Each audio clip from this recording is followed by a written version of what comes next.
At Focus on Liberia, we discuss everything Liberia, from education to politics, arts and culture, entertainment, agriculture, history, religion, family, and technology.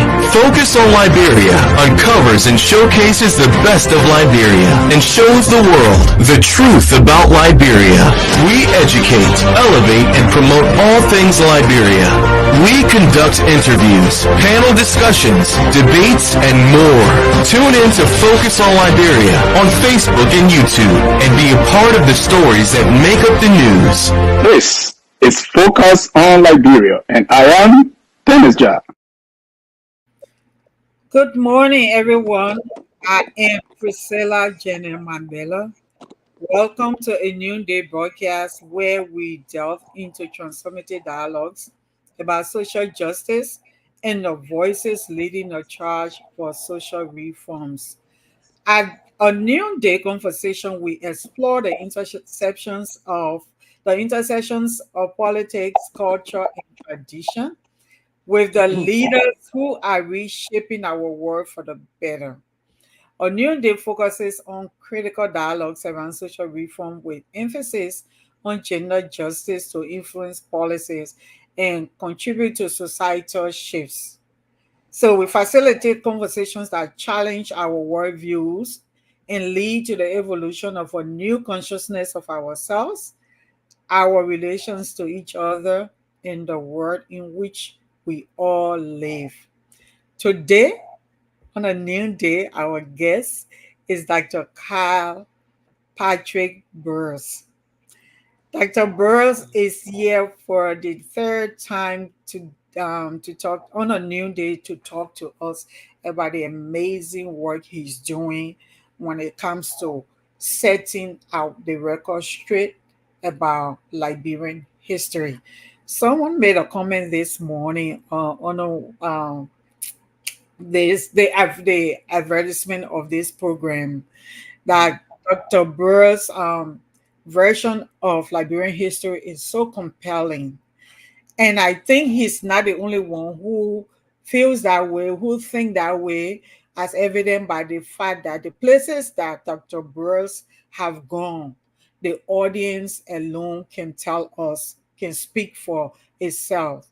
And the places he's been invited, the spaces he's been invited up to recently, he's going to tell us what he's been up to the past few months. I've seen him here and there representing Liberia, positive light on the global scene.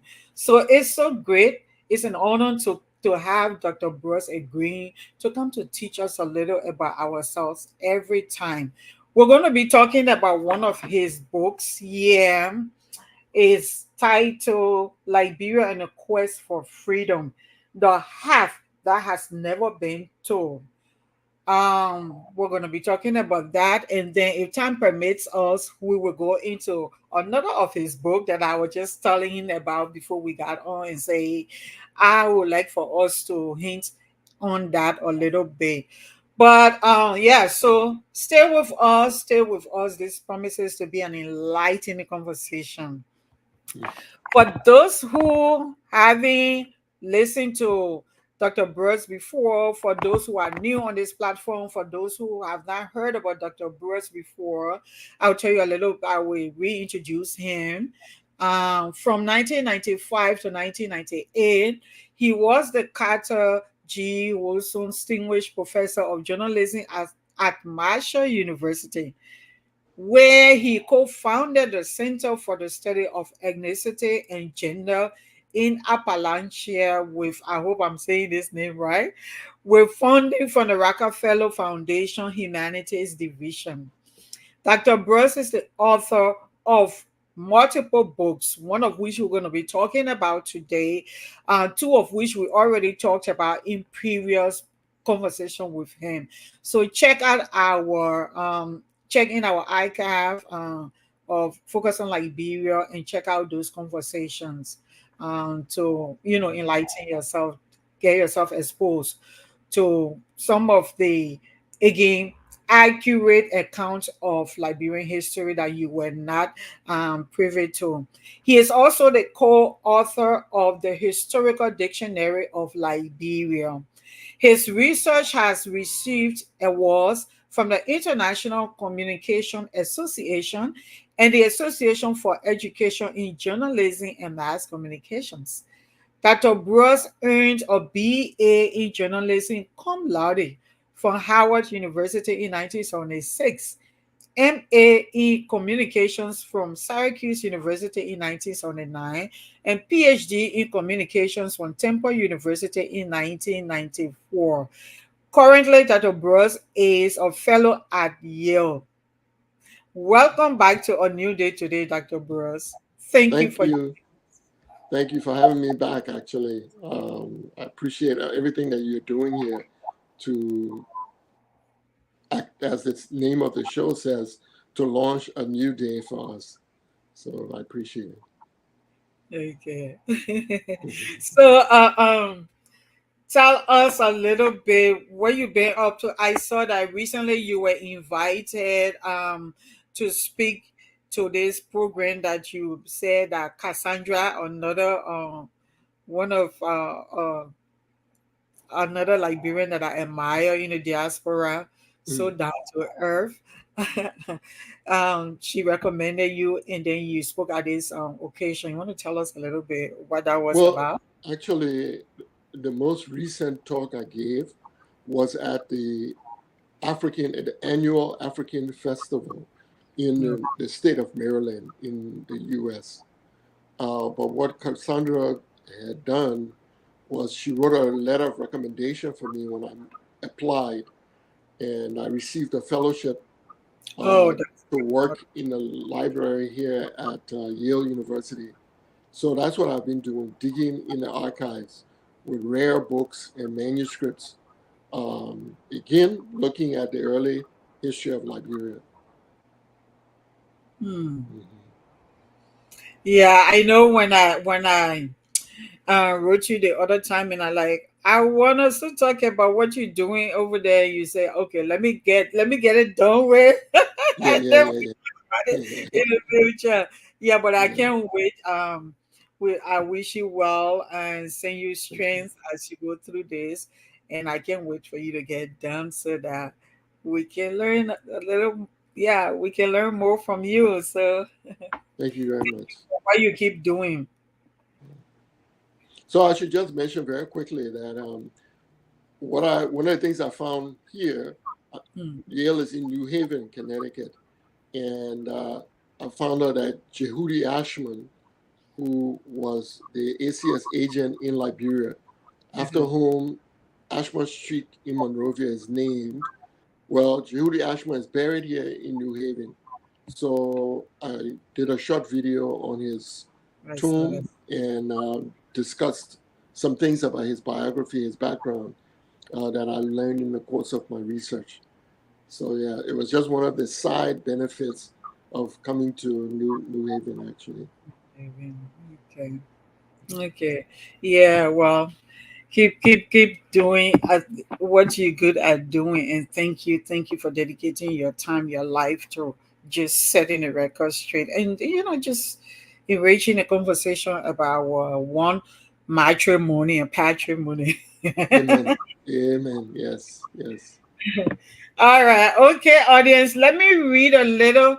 Let me read the back of the book. I told you about this book the last time when Dr. Bruce was here. My light is not okay. Um, I said, but Priscilla, don't hmm, read all that thing on the back, or just maybe a paragraph to let people know, so we can okay. have our conversation. Yeah. Okay. Okay. So it says Africa's past and present are deeply influenced by the capture and selling of millions of its people over several centuries. To a greater extent, that is true for Liberia, a country to which blacks from the Americas returned. So this background, this statement or sentence or paragraph that talked about how our past is deeply influenced by the capture and selling of millions of people over the century. Just remind me of another historian talking about, a few historians that I've listened to, and that I think, Hmm.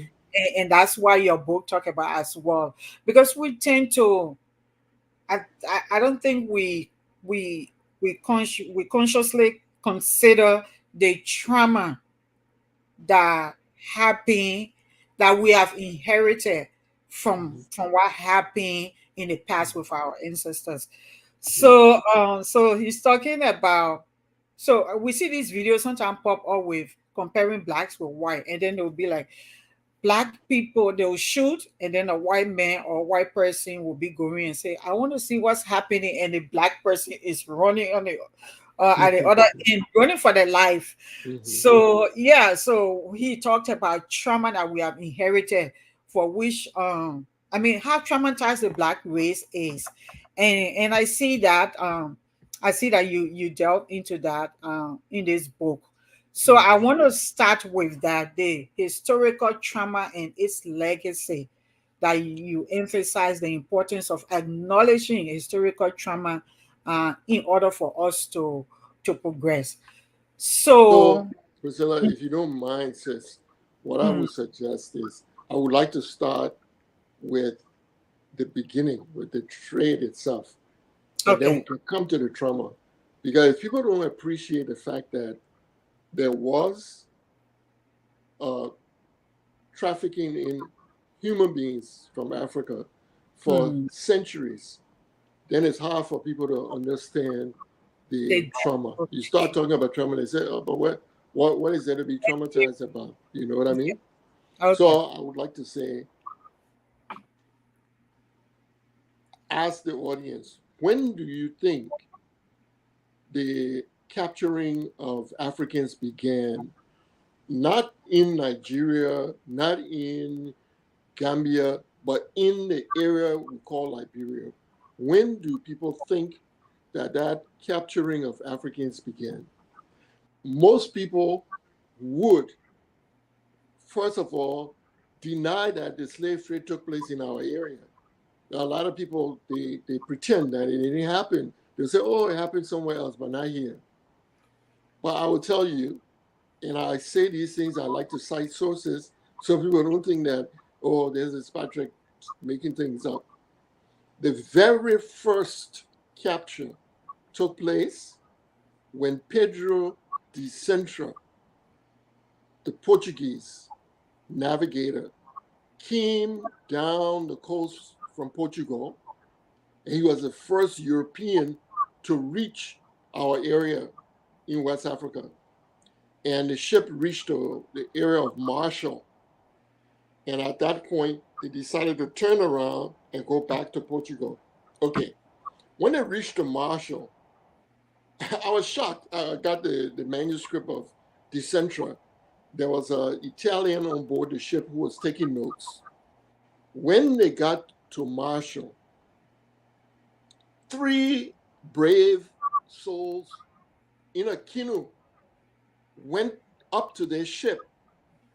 Mind you, no European ship had been to the area of Liberia before, right? But Mhm. this ship comes, a sailing ship, and it reaches to Marshall. And these three men get in a canoe and they row to the ship to see what this is about and what's going on. They climb on board the ship, three men, so they couldn't overpower by any means the crew. There were many people on board, and the crew had guns. And when the three men got on board, they had instructions, the crew had instructions from Henry the Navigator, who sponsored the voyage.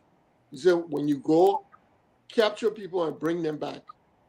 From them, we'll try to learn the language of the area, etc., to prepare us for whatever we're going to do down the road. And So what when the year three, is this are we talking about again? this is in the 1400s, the mid 1400s. And so this man, the three men climb on board, and the crew try to capture them. Two of them were able to maneuver. They jumped and got in the ocean, and they swam back to shore. One man was unfortunate. They captured him and they carried him to Portugal.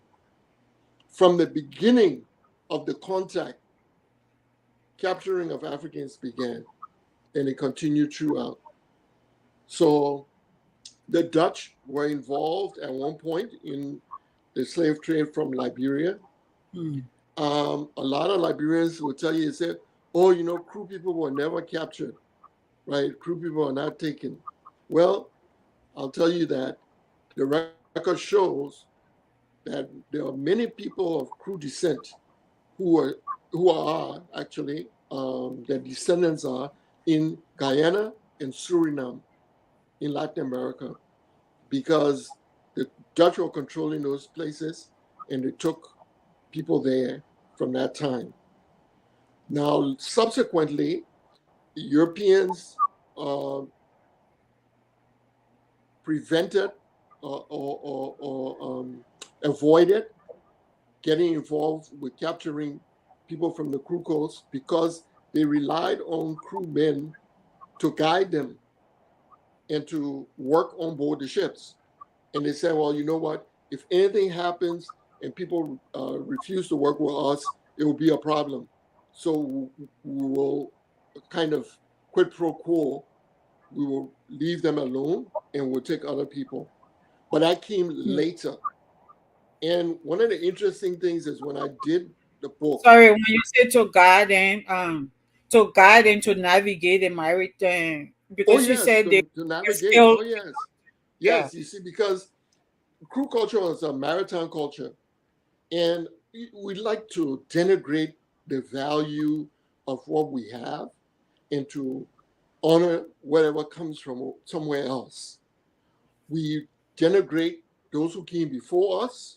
We feel like, oh, they didn't know anything, that we know everything now because some of us have some education from someplace else. But the reality is that our ancestors had studied the heavenly bodies and they would plant according to astronomy. So when the appearance of certain bodies in the sky could be seen at a certain point, it was a sign that it was time to plant.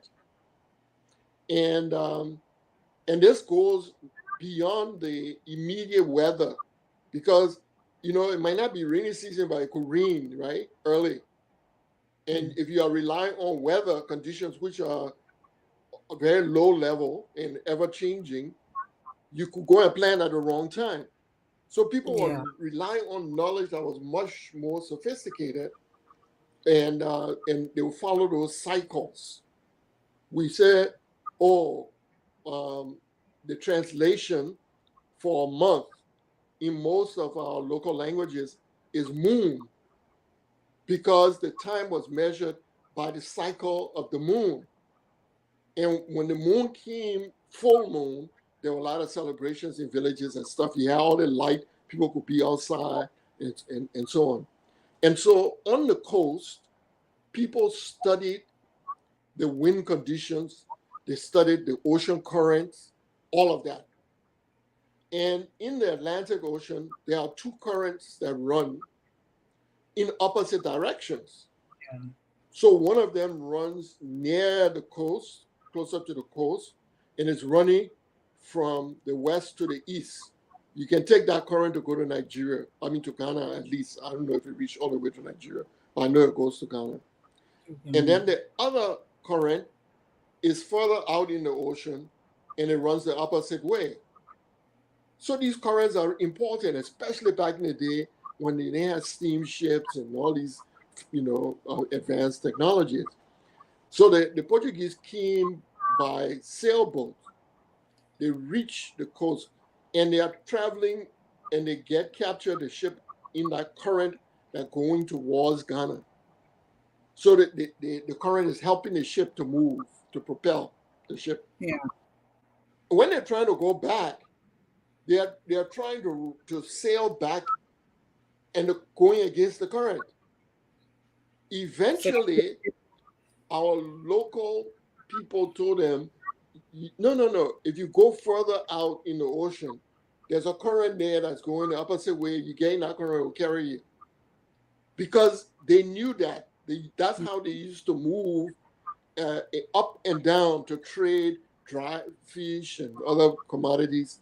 And you get in one current, you go this way, you turn the canoe, you get in the other current, it will bring you back. So even though we didn't have sails, generally speaking, some boats had sails, but we're relying on oars and pedaling.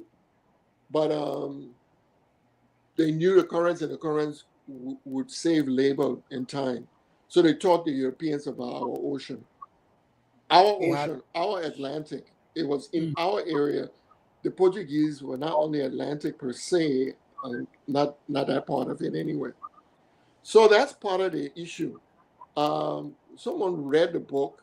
He's from the Southeast. And he said, he called me. He said, Doc, you're helping my marriage. I said, what do you mean? He said he's married to a woman who is from Latin America, the area around Guyana there. And she did her DNA. And the DNA test came back and said, she's from the Southeast, her genes. And he told her, no, they didn't take anybody from the Southeast to, in slavery, right? So that test is wrong. And my friend who called is a man of science. He said, but he was convinced because he had heard this over and over again. Nobody was taken from the Southeast. And he went and told his wife this thing. And his wife said, how can you talk like that? You're a man of science. You're disputing the DNA testing. He said, so when he read the book, he saw the data. He said he had to go to his wife and say, I beg pardon. The history, the sources validate, her claim.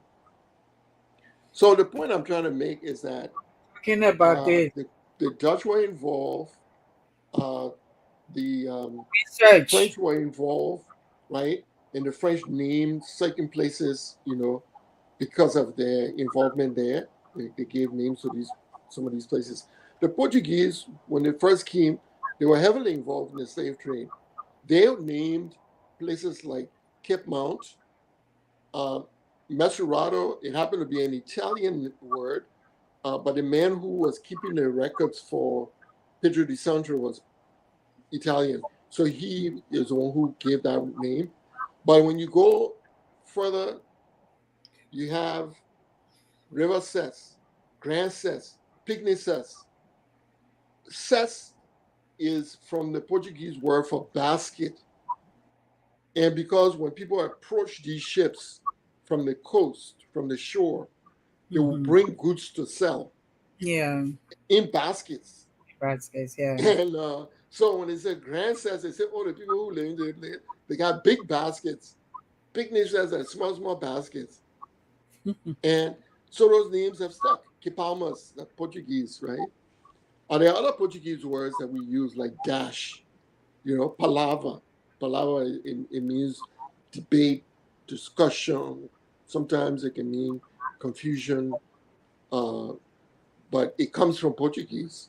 And we carry that word up to now. So the influence of Europeans was significant. It continues. And the taking of people from our area was also very significant. The British came, they did their own. And then late in the 1820s, 1810s, 1830s going on, it was people from Cuba and Brazil. Slave trade had not been abolished, and they were seizing more and more and more people. But the British were blocking them in Nigeria and Ghana, right? With the British Navy. So they started coming to our area. And anybody who has seen the movie, The Amistad, which is about Africans who took over the ship that they were on, they had been captured, they were being carried on this ship. And they overpowered the crew and they took control of the ship. They landed in America. And the case went to court and it took some time. Eventually, the court said it should be free to go back to Africa. And they went. So there's a movie about it. You don't believe me? You can please go check that. They were from our area. They were from right between Liberia and Sierra Leone. There was no border at that place at that time. Mm. And they were taken from that area, the Galinas, because there was a Spanish trader who had built a palace, more or less, in the interior. And he was surrounded by guards that he had brought from overseas. And were capturing people and sending them, capturing people, boatloads of people and sending them. By the time he was removed by the British, he had millions of dollars. He owned a bank, among other things, because of that traffic. And so those people who were on the Amistad were Mende, not exclusively, but mainly from the border area. And he was responsible for having them captured and shipped. Yeah. His name was Pedro Blanco, by the way. Yeah. I'm familiar with these stories because I follow your presentations and I have your books. If you, if you can distinguish when you're talking about the crew on the crew on the sorry, if well we're talking about the crew on the ship, the crew on the ship. Oh my god! Yeah, And then the group of people that we refer to as crew today. If you can yeah, just yeah, yeah. distinguish Okay. that so That's the right. Yeah, person don't get confused. Like when you sure. said, yeah, those people overpower the Yeah. crew, Oh, and yeah. then the three people that went to the ship, Yeah, then they and the crew fought. It was the yeah. crew on the ship. On the ship. Yes, you're right. I Got appreciate away. that. Yeah, Appreciate two that. got away and one was taken. Yeah. But yeah. So yeah, so people, that's why you need to check out these books. Check them out, check them out. But thank you. I agree that we need to first understand uh, um, that slave trade happened in our area. It wasn't called Liberia at the time, but it happened because before I started reading your book, your work, before even your books, you write journal and stuff. Myself carried that notion that, oh yeah, it didn't happen on our side, in our area. So, uh, um, so And let me sometimes, let me just say something here, Priscilla. I yes, appreciate your candor on that point. And I try to think, put myself in the place of viewers who are in a place of not knowing where all of us were at one time. So I don't like to pretend that everybody had access to the research materials and stuff that I might have seen. But I would just say to people out there, some of whom might be skeptical, the things that I'm saying here, the numbers are staggering and irrefutable. There's a website, it's called Slave Voyages, and the data that's there was compiled by academics around the world. And it started off, there were one or two people involved, and then their friends and colleagues started joining. Academics in Brazil, in Portugal, in different places, they will collect information, any information they see on a slave ship, and then they upload it to that database. Where was the ship coming from? Where was it going? Et cetera, et cetera. So it's all there. yeah, And that's one way people can verify. But the other thing I like to share is there was a slave merchant, and he used to occupy Trade Town in Liberia on the coast. When the Liberian government and its allies, there's a coalition of people, some from the US, some from the Congo, who were taken off of slave ships themselves, and then some were on the ground, local rulers. All of them were committed to ending the slave trade. Why? Because the slave trade had been devastating to the people on the coast, especially the Day ethnic group. They had been overwhelmed by, some who are more populous and have more arms and stuff. So the rulers of the day were committed to ending this traffic. So they joined. They went to Trade Town and they busted this merchant who was there. His name was Theophilus Conu. His father was Italian, mother was French. He left from there. He went to Cape Mount. He was doing the same thing, paying to capture Africans, exporting them. And he was working with Pedro Blanco that I mentioned earlier. Again, they went there and busted him, and the British were the main ones involved. And at that point, Theophilus Cano said, "You know what? I give up. The slave trade is coming to an end. We can't continue." So he left and he came to Baltimore in the U.S. In Baltimore, the men used to go to the bars and talk about, when I was in Africa, I was doing this, and this is the business I was in. I made all this money. Do you know this man was so successful when he came to Baltimore? You know who he married? The niece of Napoleon Bonaparte. Because his mother was French, he had a French connection. But that niece would not have been looking at anybody who was not prominent or prosperous. That's who he married. So what I'm saying to you is, this guy would tell these stories about his work in Africa. People told him, you need to write a book. You're always telling these stories, go write it.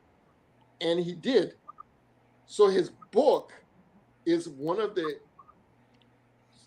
sources of evidence regarding the slave trade in our area, not from the point of view of people who were opposed, but from the point of view of somebody who was involved, telling that, yeah, I did it. This is what happened. Seen about it. Yeah. Yeah. Yeah. I read about him after you mentioned him. And the website where all of these records are being compiled a few years ago. So I like that you mentioned it again, so that people, if they want to verify, like you always say, you can always go there and verify. The data is there. But so now these things happen. So let's discuss how the transatlantic slave trade legacy continued to impact Liberia's society and culture, particularly through unresolved trauma and social divisions. Yeah. So, we can imagine, right, that people don't undergo those kinds of experiences, and then you just brush it off and you keep moving. There was a man who lived in Liberia in the early 1800s, 1840s and thereabouts. He was Bassa. So his father was a ruler on the coast area of Liberia, Grand Bassa area. His mother, for some reason, took her children, she was one of his wives, to the interior around Bon County. I don't know if she was Pele or from, that area, and she had gone there with her kids. The village was raided. They were seized by slave catchers. The mother, her daughters were shipped overseas. The boy was with his mother and his sisters at the time, but someone recognized that he was the son of this ruler. So they say, you know what? I will redeem him by substituting another child. Gave the slave merchant the other child, took the boy, carried him to the father. That boy was educated by German missionaries, and he took the name Jacob von Burrowes. He wrote a short memoir of his life, mainly as an account of his mother's capture and her removal from him. And he wrote in the memoir, as a man, as an adult, the pain of losing his mother and his sisters. So you can say, okay, that's understandable. It happened to him individually, right? But that kind of pain, when you don't address it, it can go intergenerational. And that's some of what we're dealing with. So we learn habits when we are under siege. Again, we don't have to stretch to think about these things. Look at the war. Some of the things it did, you know. If you during times when there's no conflict and people losing their lives, randomly, children can be free to move around, play outside, and no problem. During the slave trade, any child that just goes outside like that could be kidnapped. So parents become vigilant and they begin to punish children who like stray. You know what I mean? And you internalize these things. And you see parents treating their children in ways that some people who they're not exposed to the trauma, they'll be like, well, why are the woman yelling at the child? Well, why is she beating the child? Their sense is that if you don't constrict the behavior of this child, the child could be in danger.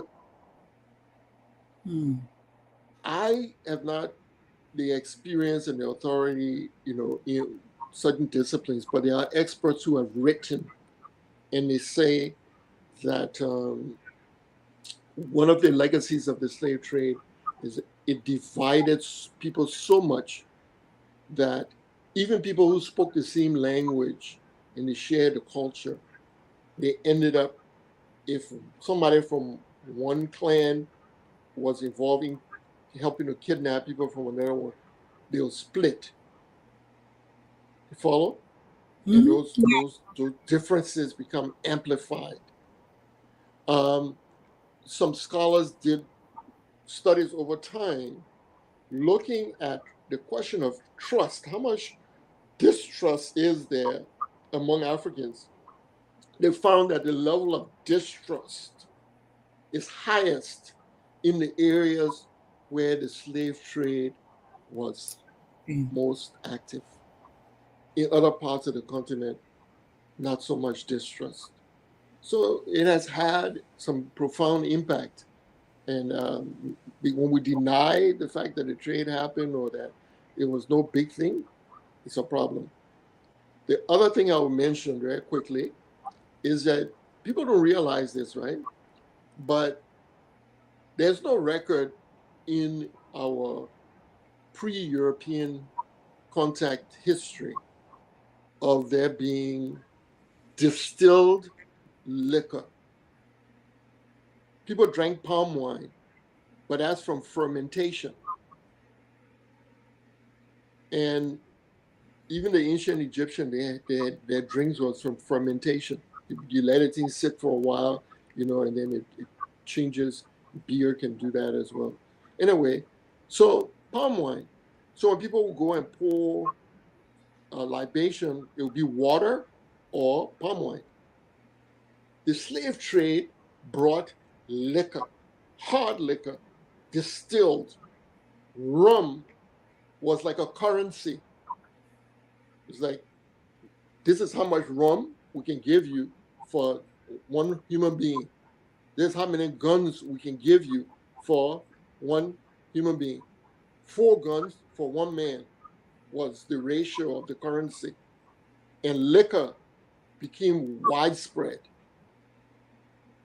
The consumption of alcohol, we can say the high level of consumption, the abuse, it can be traced back to that impact of the slave trade.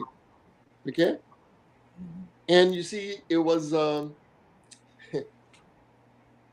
it's a double devastation. It's an arresting of the development of the continent. One, by the removal of people, but then 2, by the introduction and the flow of substance that is known to result in addiction. So the impact on development was double. Yeah, to result in addiction because to distort people reasoning and be able to control them. Yeah, that same tactic was used with Native Americans. Alcohol was weaponized in Amen. the generation. And That's similar right. experience. Just last Wednesday, we did an exercise. No, two. I mean, a few weeks ago, we did an exercise in class in my diversity and oppression class, and the instructor say, everyone take a 5 pieces of paper, write the name of a child that you love dearly. We wrote 5 children. He came around, collected 4 pieces and left one. And everyone would be like, oh, you left this. He said, I know what I'm doing. Afterwards, he said, Mm, overturn the picture and the paper, the piece of paper. Now form group, each of we form three. He said, tell that child, how do you tell that child? There were 3 questions. One mm, involved telling the child about how their siblings were taken away. We were doing an exercise on how white people took away native children, mm, uh, to mm, remove them from the culture, the roots, mm, and the trauma that is caused these people. mhm, Yeah, and the mhm, division as well, because I've had mhm, people that I know that say, "Oh, my mother, for instance, and my aunties, they don't get along. This mhm, one hates this one because mhm, this one was schooled by the white mhm, people and mhm, does not know the our tribe history." mhm, So one of the other exercise was, and then the child comes back 20 years later. How do you, as a parent, connect to them? mm. They have to Yeah, stay in your house. yeah, He or she doesn't understand. For instance, maybe the native language, the yeah, Hopi language, for instance. yeah. So yeah, they did those things. To people. The trauma is still there. Trauma is still there. Okay, yeah. Wow. And so when you have all those arms, floating around, all those guns floating around, uh, the tendency is to settle things with violence, you Hmm. know, Yeah. and we inherited that. Now, for people who like to think purely in ethnic terms, ethnic determinism is what scholars call that. Everything is about ethnic conflict. Hmm. I give you an example because my study of history is not based only on written records. I have collected oral traditions. So I'll give you one example, right? Uh, there was a man, the name that the English people used for him was Long Peter. And Long Peter he was Gola. He operated between the Bombay area and Kipmount. He needed access to Kipmount, the shore, the coast, because he was capturing people and carrying them there to sell. Long Peter. His name was Zolu Duma. Okay. So in the Gola oral history, this man is regarded as one of the most despicable people who ever lived. And he's Gola. He was Gola. Hmm. And it was because he was not only involved in the slave trade, but here's the worst part. His sister was in charge of the Sunday Society. When the time came for the girls to come out, he went to his sister, he told her, he said, you know what? And one of my friends came on a ship on the coast. I want you to bring the girls when they come out, they can kind of dance, and he would give them trinkets, things that he brought from abroad. Can you imagine? We're talking like in the early 1800s. So his sister listens to her brother and she brings the girls. And he tells them, go on the ship to dance. All of them were collected and carried. Mm-hmm. And Yep. people are like, how can someone be so despicable? So that is recorded in the oral history. This is an example of someone perpetuating that kind of evil on his own. People. Mm-hmm. Yeah. So, I don't know why people can be surprised when telling these things. They say, Oh, no, greed, it doesn't have boundaries. and that was true in the past and it's true today. There's people who are doing very bad things to their own for Jaffe. Say his name again, Wow. please. Yeah, Zulu Duma. Zolodo. Yeah, Long Peter. Here's another piece of this, please, okay, to your audience. So, because we don't respect history, I'm sorry, and this is not a question of Liberians who are not literate. That's not my experience. I've been on the radio to discuss history, and people in the audience come and they ask questions, and they are curious, they are thirsty to know, but it's not an issue.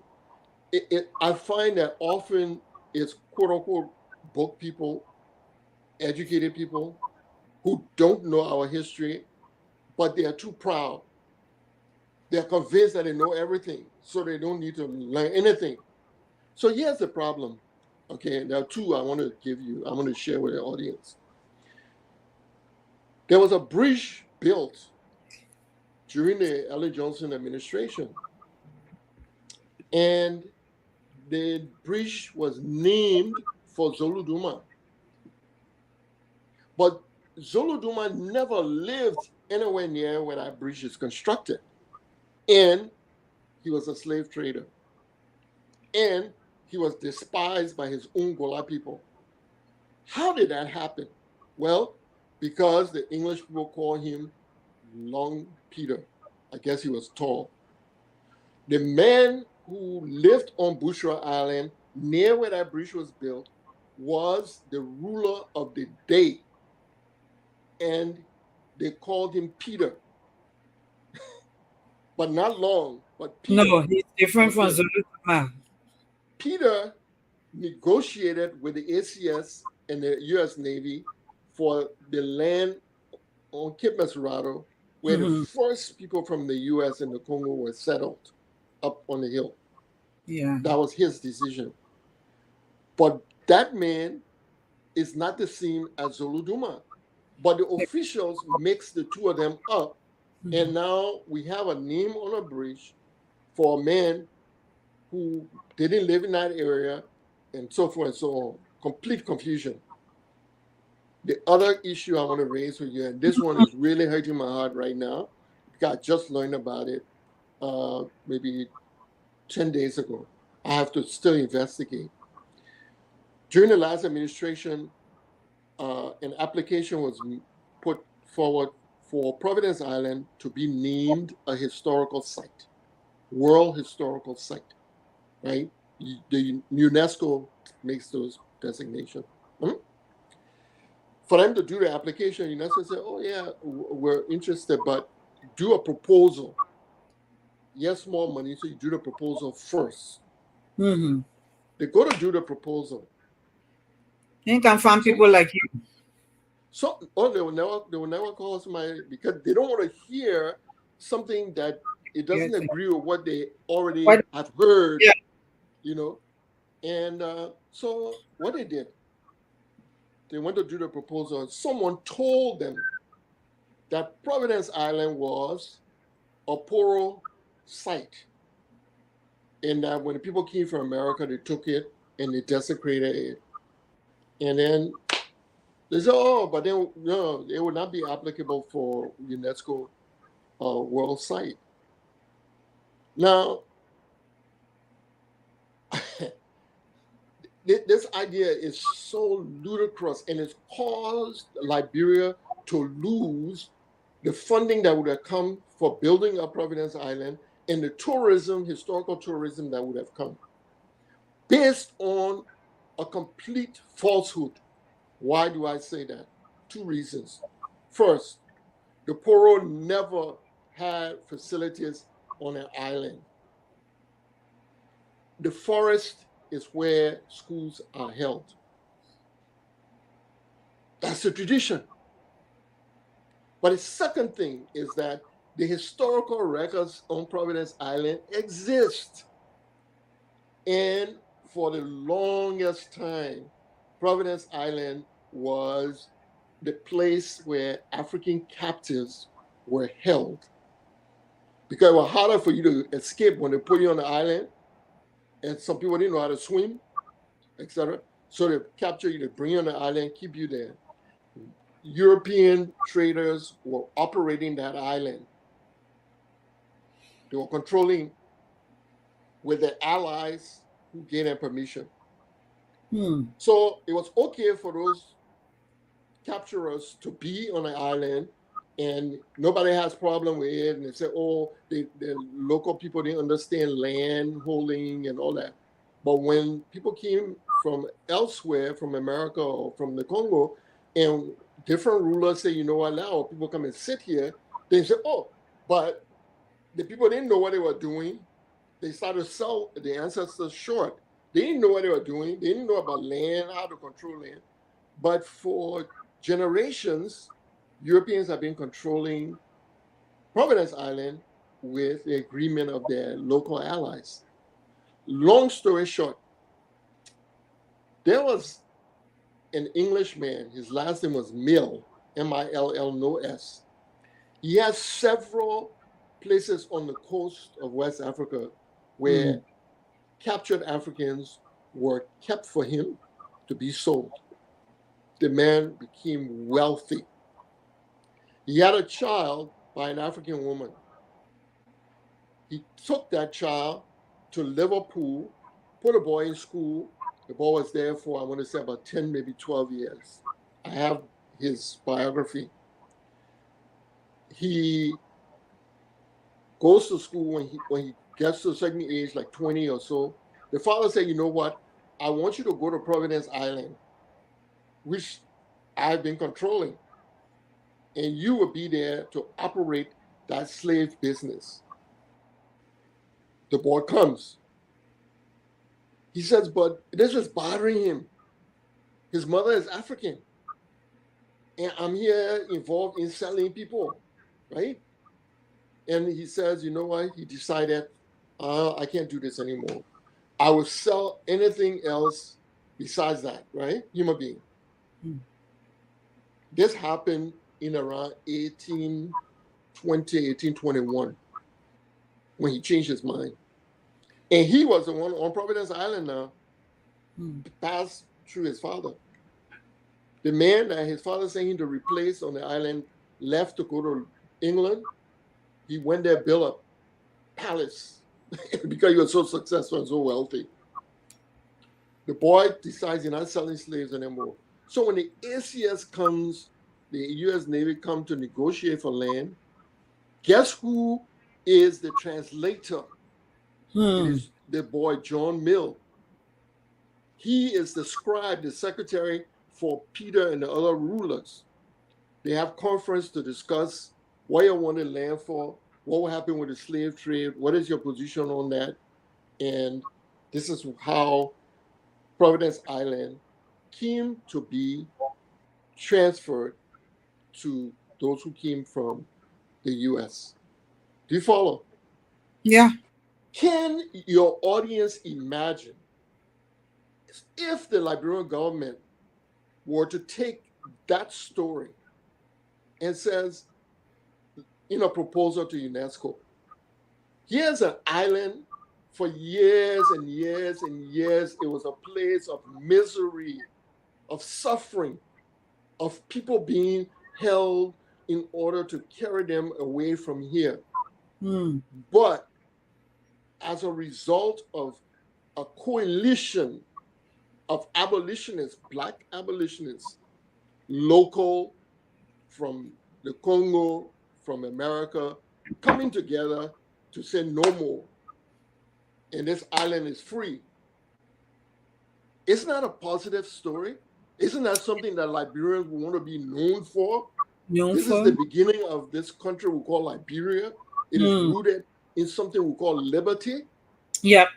But, you know, when you don't know your history, anything can happen. And then when you listen to any kind of they say and rumor and stuff, and we end up shooting ourselves in the foot and say, we won't put an application because it used to be a Poro Island.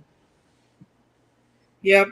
Let me read something that you wrote in this book, 2022, when I bought it, March 26. You said to Priscilla, you said, the rope you ignore will be used to tie you, via proverb. Do not ignore your history. I wish we would start paying attention. I want to read a few comments and questions if you don't mind.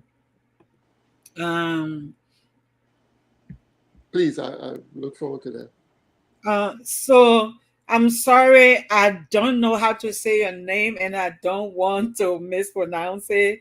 Out of respect for you, I'm just going to read your question without saying your name. This person said, please, so Dr. Bro, this person wants to know whether there is a connection between Bassa in Cameroon and Liberia. Uh, Thank you for the question. not a connection in a ethnic sense, related sense. The languages are different, right? And again, I don't want for people to say, "Oh, this is your opinion." No, go take. There are language guides online for Cameroonian Bassa, and you can take that and then compare it. Or you find Bassa speakers in Cameroon, compare their speech with Bassa in Liberia, and you see that the languages are different. Sometimes the names can be similar, but without any connection. And then Connection. this is one of those cases. Yeah, Okay. All right. yeah. Thank you. And then someone say, "Oh, so when you were talking about Long Peter, right before you could come to that part, then this person was like, wait, isn't our bridge named after him?" Yeah, When yeah, and you that's the story of that bridge. yeah, Yeah. Mansi Moyen said, "This is so educational." Thank you. Thank you, Masu. So, uh, Lovett Smith says civics need to be taught in all the schools, covering everything about Liberia, A to Z. Most of the children, mostly from the 90s, don't know Liberian history. Thanks for speaking on this. I don't think it's only the children from the 90s, but yeah. Mm. It gets based on like these kind of things, like turning away UNESCO. Mm. Support that kind of huge contribution that will have yeah, Yeah, and so just Lavette, I'll tell you that it's one of the reasons, just because people don't know the history. So but indeed. yeah, we get your point. And I just wanted to say to Lavette that, it's one of the reasons whenever Priscilla calls, I come on this show. Because I think that uh, people are, some people are hungry for this knowledge. And at this stage in my life, I feel like I need to share, I need to distribute, disseminate by whatever means is possible. And then people, if they whet their appetite and they decide, oh, I'll go and get a book and I'll read it, that's even better, because we really need access to the evidence to convince us. And quite frankly, one person shouldn't do everything. I'm hoping that there are those who will take the information I've collected. They can make comic books about it. They can do movies about it. All of our stories are so interesting, and they are waiting to be distributed as widely as possible.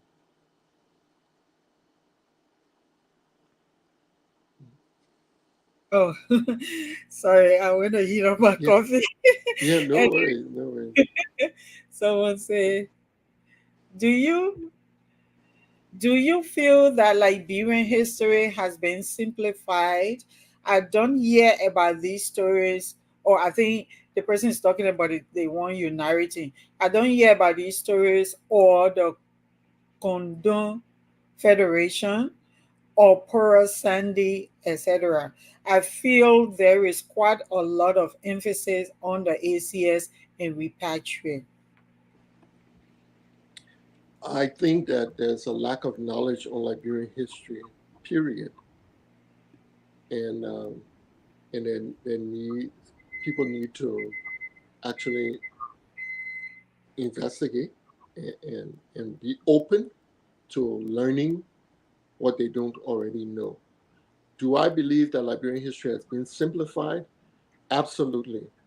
But I think it's not only simplified, it has been in many ways stripped um, of many of the positive aspects of the story.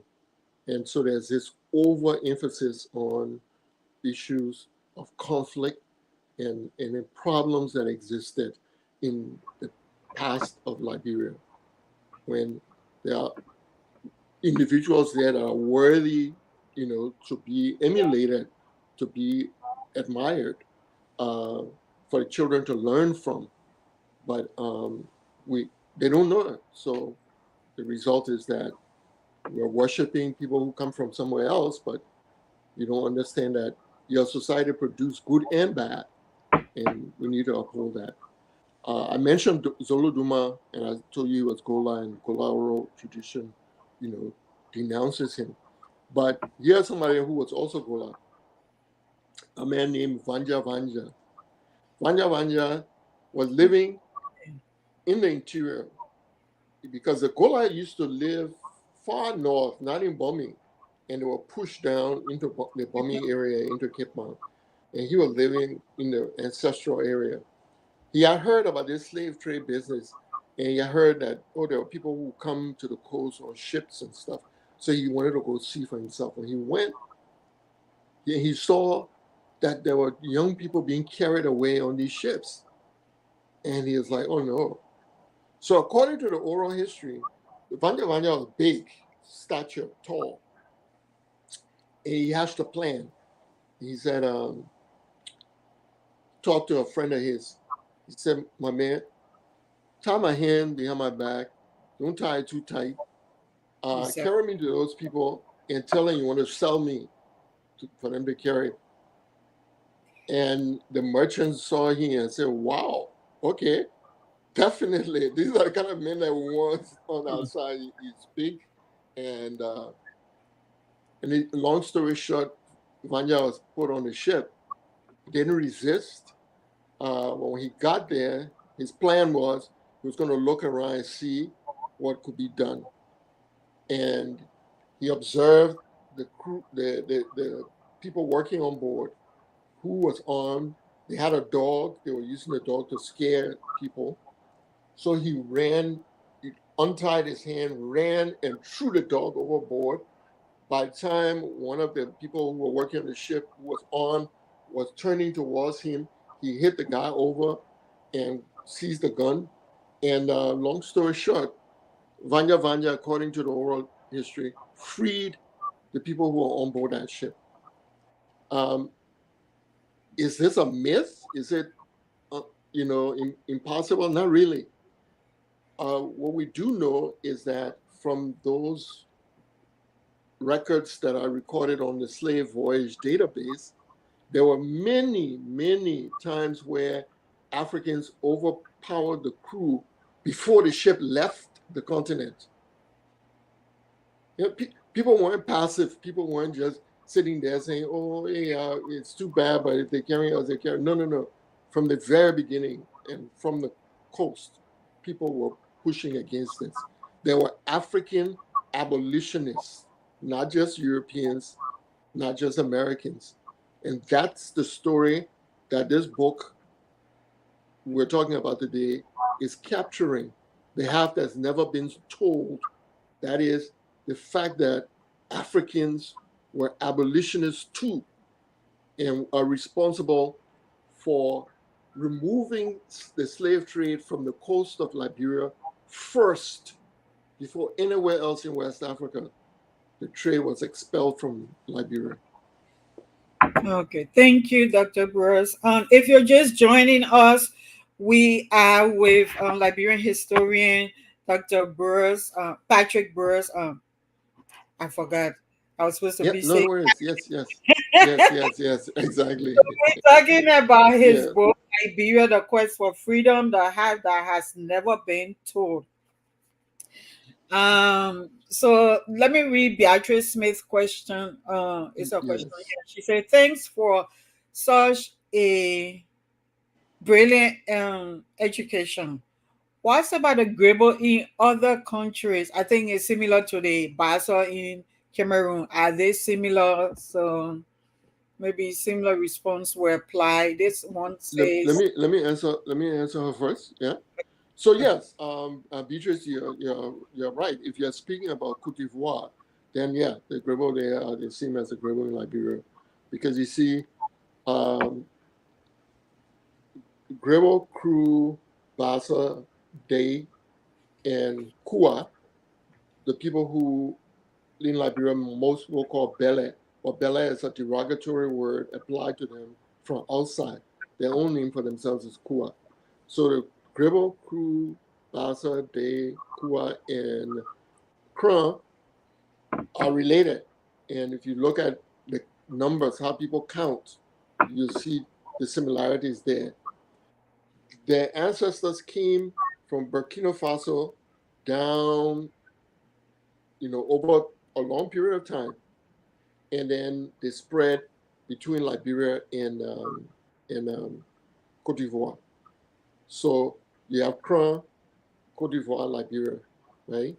Grebo, Cote d'Ivoire, Liberia. In fact, according to Grebo oral tradition, some of the Grebo ancestors came by canoe from Cote d'Ivoire, and they claim that that's how they got the name Grebo. But the point is, yes, there's an overlap. The languages are the same, and all of that. okay. So, Priscilla, you had another question, right? Yeah, but I want to give you one of my questions, then we go back to them. Oh, absolutely. Yeah, yeah, yeah. Yeah, so let's talk about Liberia's unique role in African diaspora history. Liberia's foundational narrative. Oh, I don't know whether you're ready now for us to pivot to this one or okay, you know what, before I Yeah. get to this. I hear the question. Yeah. No, before we get to that questions, let's go a little more into, because you mentioned some derogatory term we use, Bele. There are others, so maybe you want to tell the Oh, yeah. audience, explore the Yeah. significance of terms like Gio, Bele, Yeah. ex-slaves as Yeah. reflection of societal division rooted in, yeah, Yeah. in, Yeah. in So, a, so the people who in Liberia are called Gio, the name for themselves is Don, but others refer to them as Gio, meaning slaves, because where the Don were, people could come from up north who had access to arms and kidnap people to sell. And people from the coast had access to European weapons, and they would come and they could prey on people living in that region and capture them. And the Malinke referred to them as slaves. Um, but I think that in a society, it should be legally required that would not refer to groups of people by derogatory terms, right? I mean, it's legally a standard where you don't, defame an individual. An individual can carry to court for slander or libel or something like that. But yeah. we're perpetuating these kind of hatreds Like between right now groups. in this So country, you got how Gio, Bella, ex-slaves, and stuff like that. yeah, Right? I'm gonna say like right now, how in this country you don't refer to black people as The with N the word. Or yeah in Rwanda, they don't permit that. The yeah derogatory words. Yeah. yeah. So just I'm just digging further into this concept. So how do these terms reflect Liberia's history of inequality? How can a country move beyond? Okay, beyond this division, you already responded. You say maybe we should legalize, not uh, um, we should ban some terms. I like May I say something, Priscilla, before you move on, please? go ahead. We need a cultural revolution. We need a knowledge revolution. So if people don't know, We need a new day. right, they don't know that gear is derogatory. They just keep using it because that's what they're accustomed to. Yeah. But it's not just the ethnic names.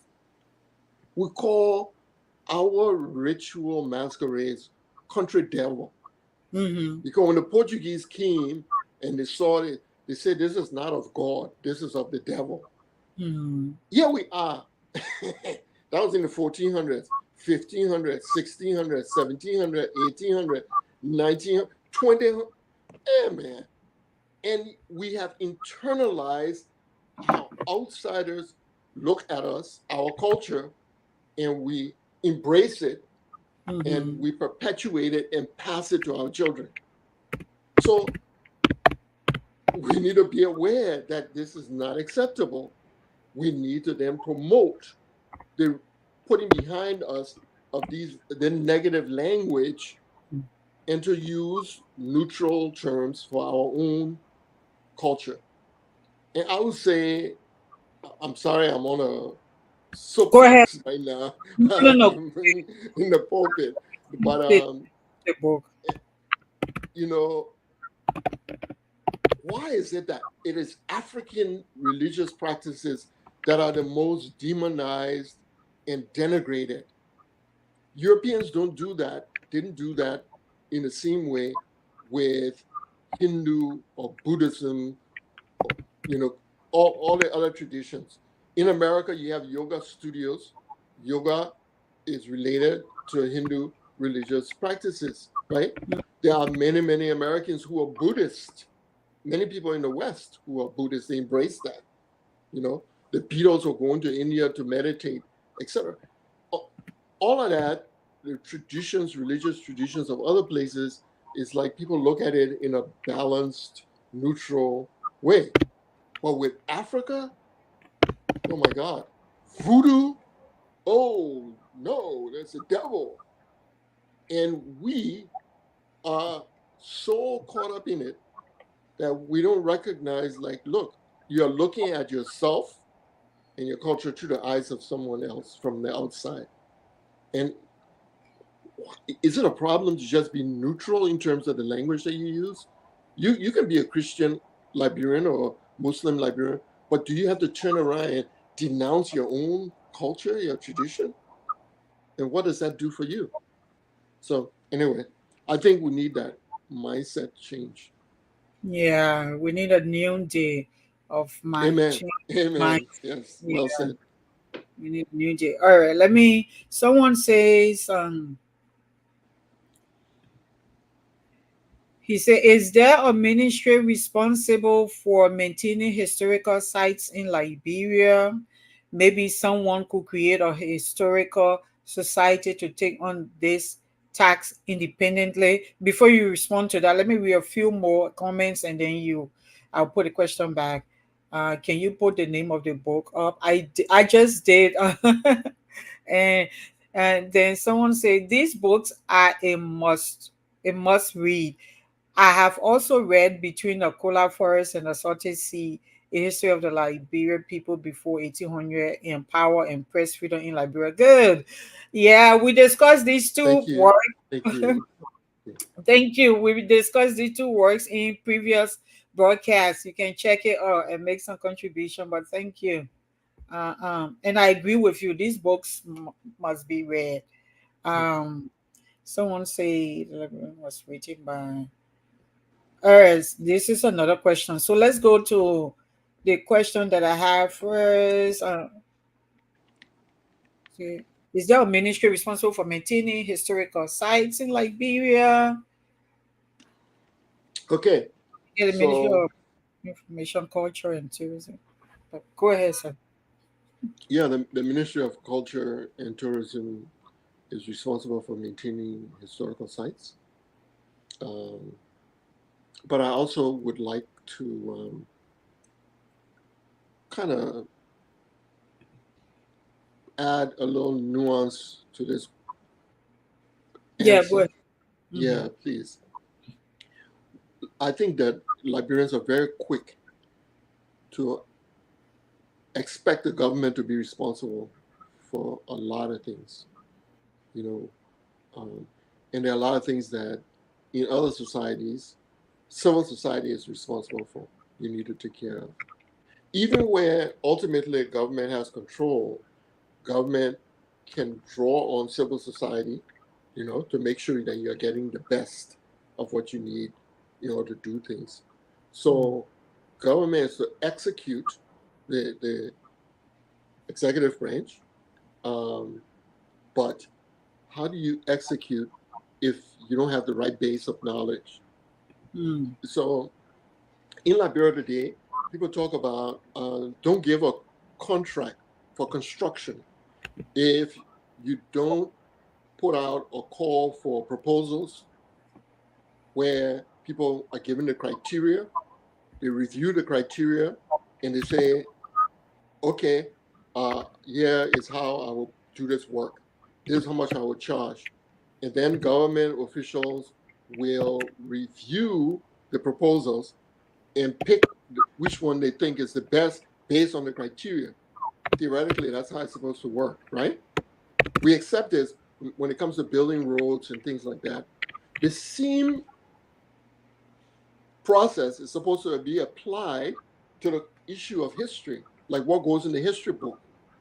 A government official shouldn't just jump up and say, you know what, my brother wrote a book that I want we should use, you know, or I write a book and that one we should use. It should be a process whereby there is peer review and there's a consensus around these things. But we're not doing that. We're not doing that, and it really is not in the best interest, if you will, of the society to move forward. In my profession, throughout my career, to publish a journal article, you send it and it's peer reviewed. The people don't know who you are. You don't know who's reading it. They use 3 people or maybe 5 to make sure that there's a consensus to say, oh yeah, this is good enough to go in the journal. I think we need to respect our culture, our history as such, that we recognize expertise is important. Yeah.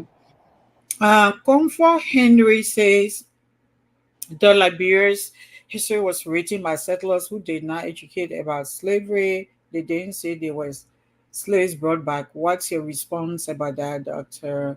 And then someone says, so well. So do you think we could start this cultural revolution? That was when you said based on the fact that Pan-African consciousness was birthed by Liberia, just an idea. It's a part of it, for sure, yes. But I'd like to go back to that first What was question. it? She said, the Liberia's history was written by who did not did. Comfort, just bear with me, okay? Because I'm going to push back on your question. I'm pushing back not on you, but I'm pushing back on the premise of the question, right? I don't just accept what people say without being critical. My whole approach to life and knowledge is critical thinking, critical writing. You said Liberian history was written by settlers. That's not true, okay? So one of the most important early histories of Liberia was written by Abayomi Kanga. Kanga was from the area of Angola. His parents were taken off the slave ship, and he was brought to the area of Liberia and grew up, and he wrote a history of Liberia. So Liberian history was not something that was done by one ethnic group. But we are so locked in this mindset of ethnic groups versus ethnic groups that we sometimes fail to see that people from different ethnic groups contributed to this thing we call Liberia, including the writing of history. Abiodun Jones another very important historian. In fact, she was the first Liberian to get a PhD in history. She was not a settler. So let's be, I'm just helping to clarify, right? To share. So there wasn't a lot known about the slave trade and slavery in the context of Liberia. But there wasn't a lot known about Liberian history in general. And I think that at some point, Liberians living today need to stop blaming people who came in front of them before us and to take responsibility. At the end of the day, it doesn't matter what people before you did or didn't do. The question is, what are you doing now? Not you personally, not you comfort. You Liberians, the viewers watching this show, what are we doing? Mm-hmm. Because if we are serious about this, we need to be about the business of doing. And that's all I'm trying to say. I mean, one could argue what you're saying here about Liberian history in general. I can say a lot of Basa people don't know Basa history. A lot of Bella people don't know Bella history. Okay, whose fault is it? We can argue. What are we going to do about it? That's the challenge that we face, okay? And people in other countries came to a point where they realized that, you know what, we need to do something, and they did it. Rwanda, after the genocide, before they had conference to look for investors, before they had trade fair to get people interested in buying coffee, one of the first conferences they had was to rewrite the history of Rwanda. Yeah. To be serious about the history of Rwanda. Then they took that, and that's what went into the school system. And then that went into the media. And that's why when you see Rwanda where it is today and where it's going, understand that underneath is a knowledge of who they are.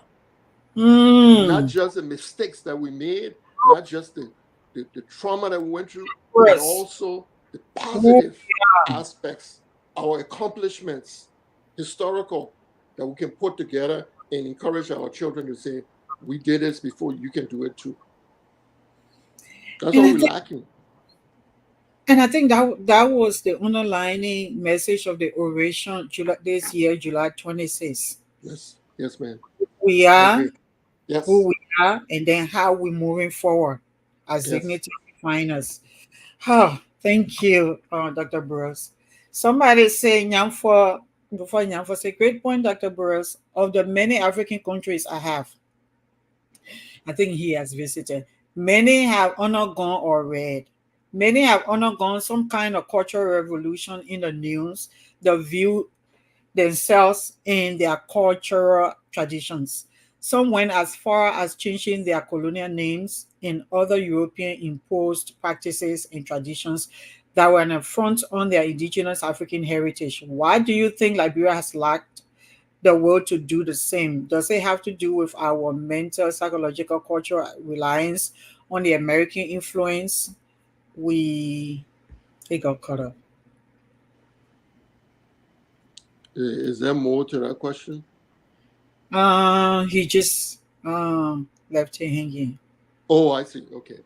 All right. So yeah, I think that I like to need the war, right? And a trauma, but maybe that's not an excuse. But I'm thinking that's where we are stuck. Yes, and I think that what I would say is, when you look at the history of those other places that you mentioned, right, none of those changes started with government. It started with civil society.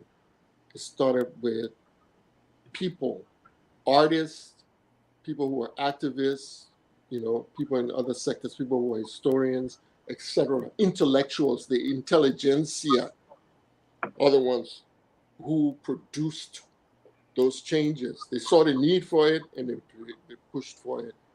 But I'm out here, and I've been for a while now insisting that we stop saying country devil.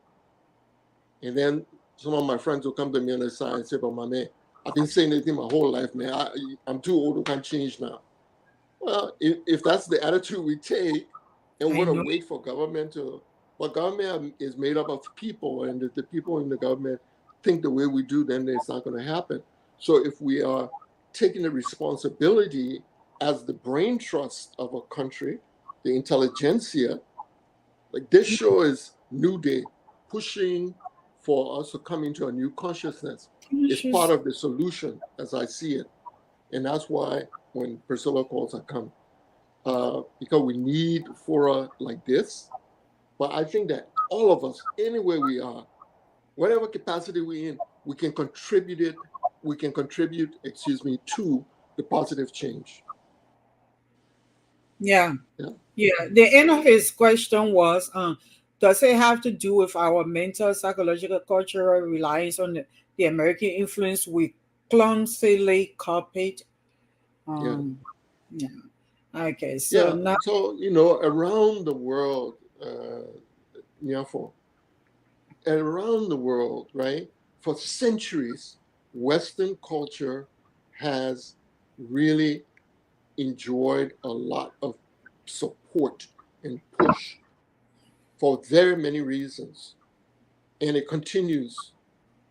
So this whole process of globalization continues, and it's not a process that you're going to push back one day and say, okay, we're now finished pushing back, that's it. No, because constantly flowing out to Liberia from America, which you said we once clumsily copied, we are still copying.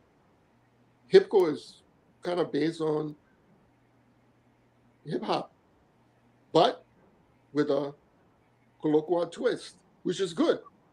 So at least those artists, those people are being creative. They're not just clumsily copying, they are doing something different, they're twisting it. But the flow of American music, the flow of American programs and films is just going in.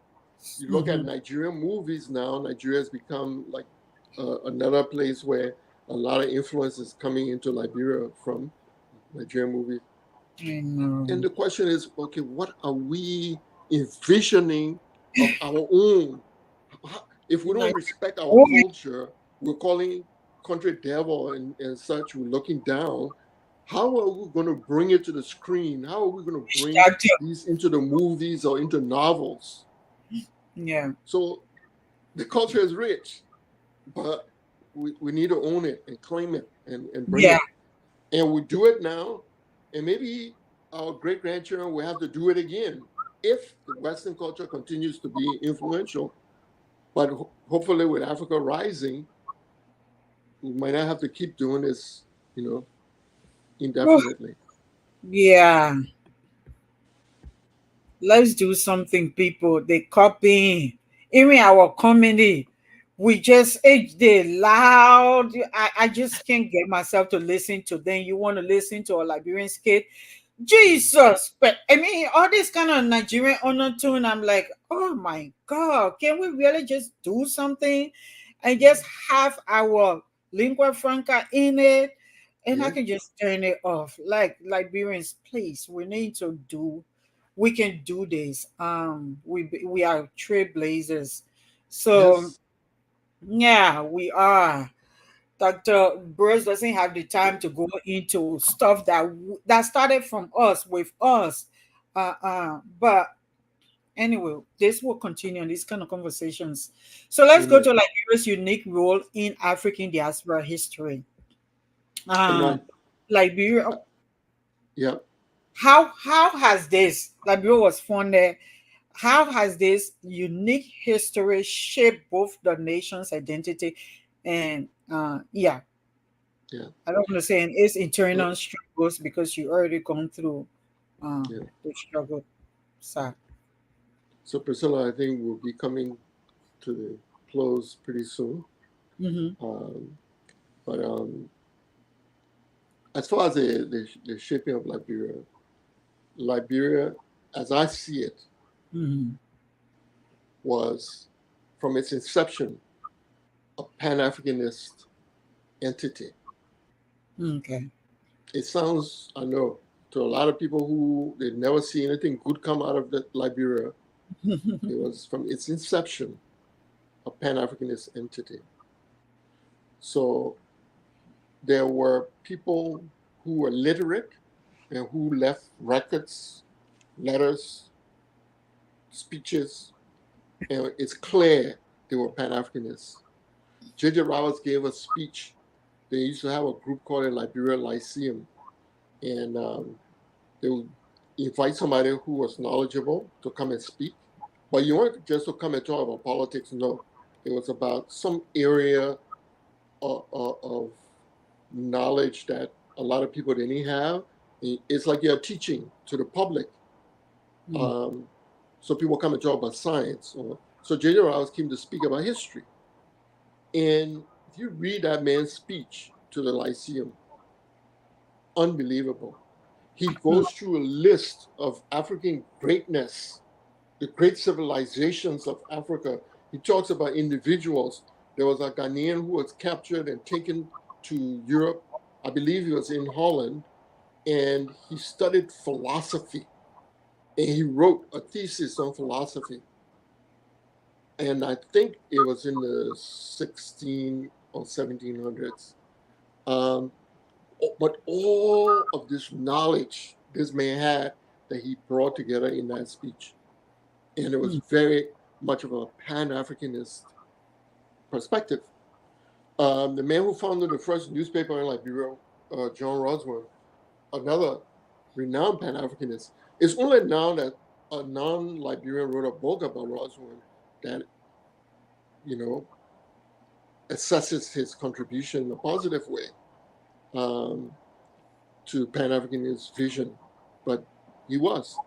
But you see, what we don't recognize is that even those who didn't leave extensive records of their own were Pan-Africanists. Because when the conference was being held, should local rulers sell land to the ACS so that people from America could come and live on Cape Mesurado? The discussions were written down. John Mill was the scribe for the rulers, but the ACS agent was taking notes. And there were people like, no, don't sell it. They come here, the slave trade will be finished. They're against the slave trade. Don't let them come. Other people are saying, but these are our people. These are our children. They left from here bad way. They need to, if they want to come back, they should come back. That's Pan-Africanism. So you had people on the ground, people who came, who had the vision. You understand? That we are one, that we share history. When there was an attempt by someone in the area of Cape Mesurado to say, well, actually he attacked, he led an attack on a British ship. The ship had captured a slave ship. They were towing it to Freetown. The slave ship was behind the naval ship. They were towing to Freetown. They stopped at Cape Mesurado to get water, fresh water. And this man and his crew, he had been allied with slave traders, attacked the British ship. They killed a British sailor. And they seized 5 of the Africans who were on the slave ship and carried them to sell them. Okay. So this led to a huge wahala. And the rulers from the area convened to decide the dispute. And that was when Salboso was invited by one of his allies living in this region to come from the Kondo Confederation to come and discuss. And he said that if this man did it again, he will cut his head off. Right? And he said that because it was creating problems, if you attack the British and you kill a Navy a member of the Navy, imagine what could happen. And Barbados was depending on the trade coming from the coast going to the Kondo Confederation. So he said, you try again. And he said, I want to see who would touch the people who have come to settle on that Cape Mesurado. Pan-Africanism, because Barbados was not from America, but somehow he recognized a shared interest. You follow? And what many of us don't understand is that for the first, when Liberia declared independence in 1847, the Kondo Confederation was bigger than all of Liberia in terms of territory and in terms of the number of people. Liberia was a couple of towns on the coast, while Bobolu alone was packed. And then surrounding Bobolu were all these villages. The place was so prosperous, trading was between the Sahel, the empires in the north, and the coast. And so we're not talking about someone who was lightweight. We're talking about an entity, political entity, a polity that was important. And this was someone who was able to think strategically and say, it is predictable that this thing is coming, the slave trade is coming to an end. These people came from somewhere, they have knowledge they of the world, the Western world, and we need to ally with them. Last point I will make, Barbados sent his 3 sons to Monrovia to go to school. They lived with George McGill's family while they were there. They learned English. They went through the school system that existed at the time. It was not advanced, no university. Nobody tried to convert them to Christianity. They were Muslims when they came. They were Muslims when they left. Okay. So I promise you, even if I have to go 10 minutes after 12, but I promise you I'll get to your question. Let me just ask Dr. Burrowes my last question, which is, so because just to follow up on this beautiful illustration of how these people were able to work together. Yeah, there were challenges, there were disagreement, and we already gone through trauma. We've gone through some of the remnants of the inequality, the way the division. But in the midst of that, you just pointed out that people agreed and worked together and built what we have today. So what is the lesson that modern Liberians can learn from this first generation of Liberians, both indigenous and repatriated, who work together to build a new society? Like anything practical? Do you have some practical steps you believe should be taken to address the lasting impacts of Yes. slave trade and colonialism? Okay. Yes. So I think that this generation, right, can learn from them that we must think strategically. That we can't continue to be, as we say in Liberia, belly driven. It's all about, the short term, the small thing that I can get right now, and that will keep me going on a day to day. We have to be visionary, right?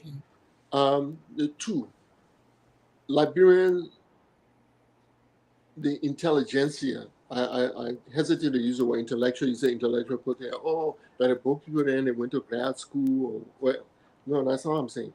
The intelligentsia exists in every society. When I was a kid, I traveled with my father. We used to go different parts of Liberia buying coffee for his business. And I went to places where you sat in the Palaver Hall, or I stood on the outside and listened to the conversation, the discussions that were going on. And come on, there were local rulers in Liberia and others and elders who didn't go to schools, formal schools, but were intellectual. They were the intelligentsia. Mm-hmm. And we need to emulate that. When I was in Liberia, I was visiting different universities, and I worked at Cuttington for a while. You know, the young people on most of these college campuses yelling at each other. And they think that this is something that shows that you are intellectual and ideologue. And I was passing by one of the Palawan houses one time, they were doing that, and I said, young man, why are you yell? You say, oh, Papi, move from here with that American thing. Oh. I said, no, I beg you. I said, maybe you don't know. I said, but I was here in the 50s and the 60s. And in the Palawan house, people never used to yell at anybody. It was a place of deliberation. Mm. You come, you express your point of view, you retreat, the next person comes, they talk.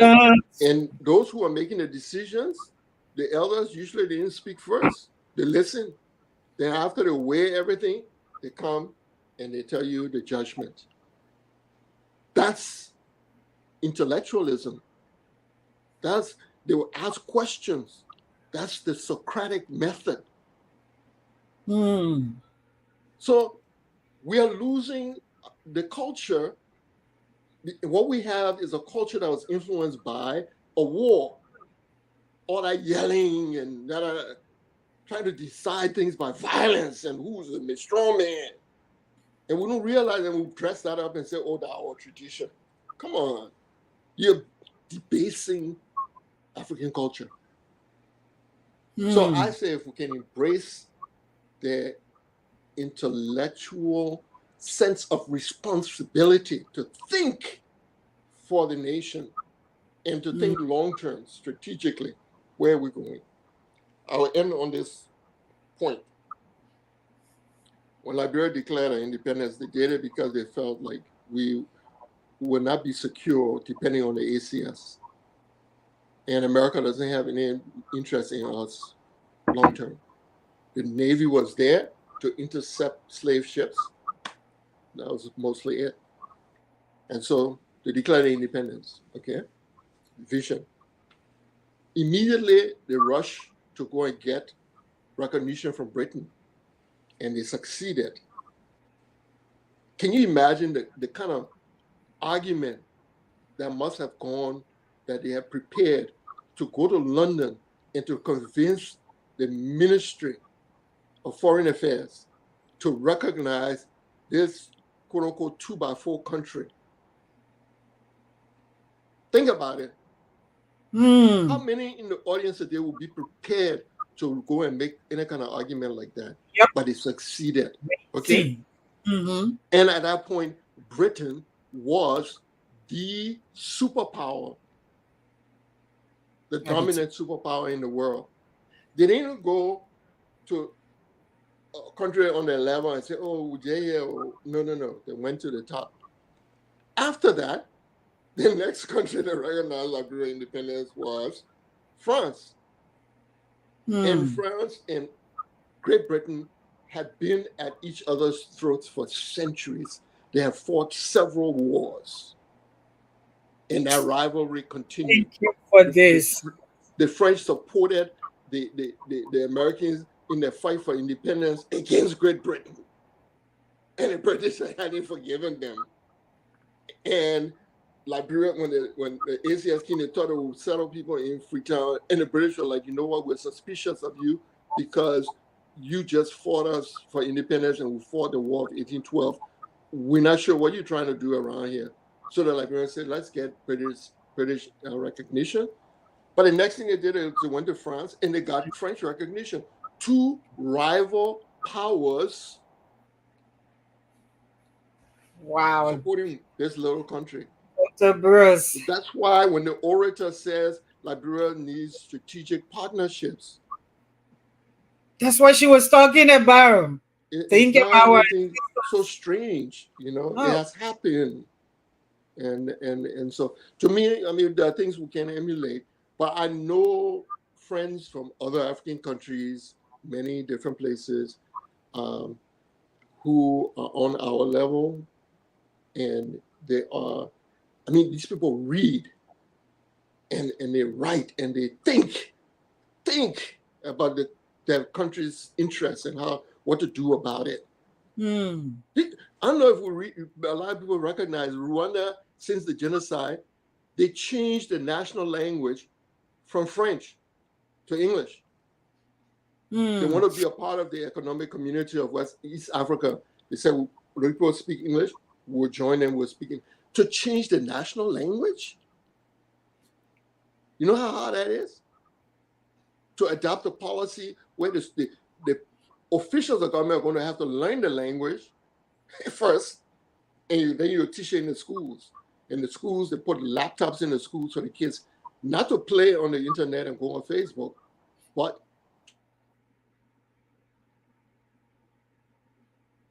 and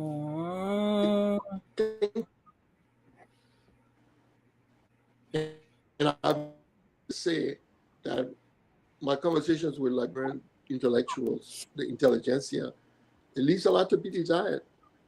You know, you post something on Facebook or on the American, will be like, something's going on with your internet. Or is it me? Yeah. Though.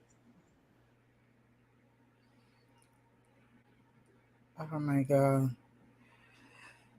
Okay, yeah. Looks like. I'm sorry, I think there's a problem. Okay, I think we might have to end now also. Yeah. I'm not sure. Can you hear me? Yeah, I can hear you now. But you came in broken.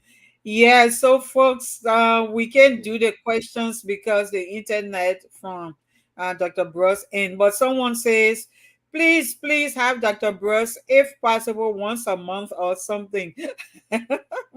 All right, so you need to try to support and focus on Liberia. Focus on Liberia needs your support. This is voluntary, and Dr. Burrowes himself is just buy her books, you know, so that you can get more. Then you can actively participate in these kind of conversations. The website is there. I shared it. Get a copy of any of the books, if not all of them. If you don't want to be greedy like me, my son gets mad with me because like every month box of books are out our front door from Amazon. He's like, I asked you for money to do this. You say you didn't have money, and now I see Amazon has. I said, bring my stuff inside, man. Why you left it out? He would get so mad. They are such a book. I don't want to bring it. But yeah, for your participation, audience, the internet is going bad, and we talked behind the scene before we came on that we're going to stop at 12. So please let's continue. Thank you for that encouraging comment. I appreciate it. Yeah, let's continue to engage. Dr. Burrowes, send us home, and then I will close us. Yeah, I think I've said a lot of what you know, we had planned to discuss, and some, and even more than that. And so but I'm hoping that this generation will step up to the responsibility that we have for producing the changes that we need in the country, and to not look to government for everything, right? And we're so focused on politics, and politics divides also, but can we also take on the responsibility for the cultural changes that are needed, you know, etc. Yes. Yeah. Freeman said he would definitely buy the book. Mansour said, as of late, America has been changing the names of schools and monuments that are named after slaves owners, so we can do it. I think she was responding to the language that you say, the terms we use to refer to ourselves.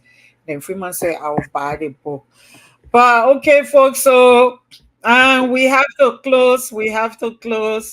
Remember, on a new day, we say change begins with a conversation. That's why we're having this kind of conversation, especially one like this. So let's continue the dialogue. elevate our voices, and actively participate in shaping a world where social justice isn't only an aspiration but a reality. Let's engage for change in mindset and attitude. Join us next time on a new day conversation as we continue to explore and advocate for a new world and a new way of thinking. Let's make every day a new day for progress. Thank you so much for joining us today on a new day, Dr. Burrowes. Thank you for Thank you being. for having me, and thanks to the audience for the questions. Yeah. Thank you for being a change and for sharing your day with us. Thank you to our viewers for joining us as well. I look forward to seeing you in the next episode. It's a new day, everyone. It's a Yeah, brand new day. yeah. Take care. Take care. Okay. Bye. Well, okay.